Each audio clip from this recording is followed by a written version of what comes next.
আমরা জয়ের ব্যাপারে 100%। আমি কালিহাতি মানুষকে নিয়ে চিন্তা ভাবনা করি। আপনারা সবাই জানেন বিগত আমলে যারা সরকার ছিল তারা অনেক প্রতিশ্রুতি দিয়েছে, কিন্তু তারা কোনো প্রতিশ্রুতিই রক্ষা করতে পারেনি।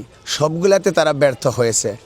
যেমন আমাদের দেশে লক্ষ্য করবেন, শিক্ষা প্রতিষ্ঠান, হসপিটাল, চিকিৎসা, এগুলা সব কাজেই তারা ব্যর্থ হয়েছে। তো আমরা চেষ্টা করব যে এইগুলা পরিপূর্ণভাবে গরিব অসহায় যারা আছে চিকিৎসা অভাবে চিকিৎসা নিতে পারে না, অনেক ব্যয়বহুল, এগুলাকে আমরা একবারে স্বল্প মূল্যে, মানে সামান্য নামমাত্র কিছু কিছু যারা গরিব অসহায় আছে তাদেরকে বিনামূল্যে দেওয়ার চেষ্টা করব। এবং এখানে আমরা এটা দেখব যে হিন্দু, বৌদ্ধ, খ্রিস্টান, মুসলমান কোনো ধর্মের কোনো কিছু ভেদাভেদ থাকবে না। রাষ্ট্রীয় সমস্ত অর্থায়ন সবাই সমানভাবে ভোগ করবে। কিন্তু আমরা ইসলামী আন্দোলন, অনেকে মনে করে যে আপনারা তো ইসলামী আন্দোলন করেন, তাহলে আপনারা কি ওদেরকে অত্যাচার করবেন কিনা। কিন্তু আসলে প্রকৃতপক্ষে মানুষ জানে না যে, সবাই জানে যে ইসলাম শান্তির ধর্ম, কিন্তু ইসলাম সবাইকে সমান অধিকার দেয়। তাদের ধর্ম তারা পালন করবে, ধর্মেতে আমাদের কোনো আপত্তি নেই, কিন্তু আমাদের ধর্ম আমরা পালন করব।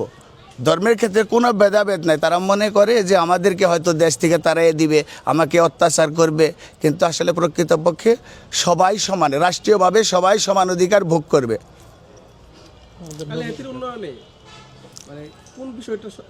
আমি সর্বপ্রথম অনেক জায়গায় ঘুরে ঘুরে দেখেছি, বিভিন্ন জায়গায় অবহেলিত রাস্তাঘাটগুলো আছে, এখনও চলাচল করার উপযোগী না।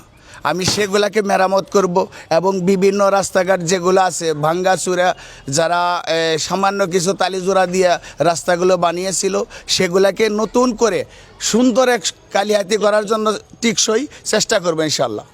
দল হিসাবে নির্বাচনী প্রচারণায় আপনার কেমন ভূমিকা পালন করবেন? যেমন বুঝতে পারলাম, ইনশাআল্লাহ আশা করি আমরা বিজয় হব, কারণ আমাদের নেতাকর্মী যারাই আছে সবাই আল্লাহ এবং আল্লাহর জন্য, আল্লাহ রাসূলের জন্য কাজ করে। আমরা কোনো ইয়ের জন্য না, আমাদের নিজেদের জন্য না, এবং জানমাল দিয়ে সবাই চেষ্টা করে নিজের অর্থায়নে। অন্য অন্য দল যেমন চাঁদাবাজি বিভিন্নভাবে, বিভিন্ন দল আছে তারা এগুলা করে, কিন্তু আমাদের নেতাকর্মীরা কখনোই এগুলা করে না। তারা সবসময় নিজের অর্থায়নে চেষ্টা করে সহযোগিতা করার জন্য। এবং সবাই জানে ইসলামের মধ্যে আছে নিজের জান এবং মাল দিয়া দিন প্রতিষ্ঠা করতে হবে। যুব সমাজটারে তো এরা ধ্বংস করে দিছে। এই রাজনীতির নামে স্বাধীনতার পর থেকে ধীরে ধীরে এরা যুব সমাজকে এমন ধ্বংস করে দিছে, মাদক, চাঁদাবাজ, সন্ত্রাস, এই যে বাস স্ট্যান্ড দখল, বেবি স্ট্যান্ড দখল, এগুলা বানানোর উদ্দেশ্যই ছিল যারা বিগত আমলে সরকার ছিল তারাই এগুলা তৈরি করছে।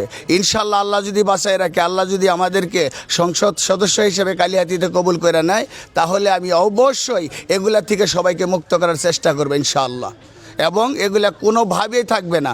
আমি প্রশাসনকে সাথে নিয়ে তাদেরকে একসাথে নিয়ে বসে কিভাবে পরামর্শ করে যে এগুলা সম্পূর্ণ নির্মূল করা যায়, আমি এগুলা চেষ্টা করবো নির্মূল করার জন্য। নারী ভোটারদের কাছে কতটুকু যেতে পেরেছেন?